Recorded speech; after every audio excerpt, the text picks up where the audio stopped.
Virtual learning is a challenge for all families, and that is especially true for the thousands of students here in Tennessee who are still learning to speak English. News 4's Carly Gordon spoke to Metro about what they're doing to make sure those students don't fall behind.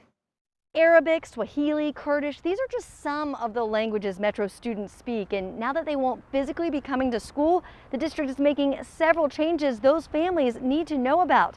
And even if you don't have an English learning student, the district says you can and should help. B, C, D in order. 16,000 students speaking 140 different languages. Students are coming from all across the world. And they too will be learning virtually this fall. Our first point is we want to make sure is that all of our English learners and all students, honestly, have access to a laptop and Wi-Fi.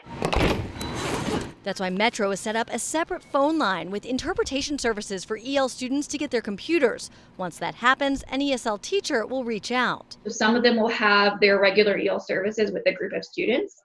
That's about an hour a day where they'll be learning English. Others will have maybe their EL teacher in that virtual classroom with them to support them.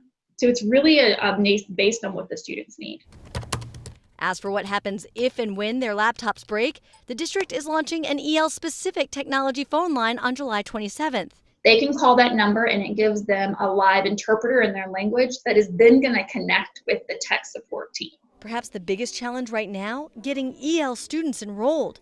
Metro expects to have 1,500 new EL kindergartners, and they need to make an appointment to come in for a language assessment. Metro Schools has put in a lot of work to make sure when a family comes in, it's safe for both the staff member and the family. The time to do it is now. So even if you don't have an EL student, but you know someone who does, Metro says, please help them out. Say, hey, have you registered? Do you have a laptop yet? And just say, if you haven't, call this number and they'll get you hooked up. We'll have the number you need posted on the News 4 app. And hey, I know a lot of you are thinking, my student is not an EL learner, but my kid does still need a laptop. Well, Metro says they'll put out their distribution plan in the coming weeks. Carly Gordon, News 4 Nashville.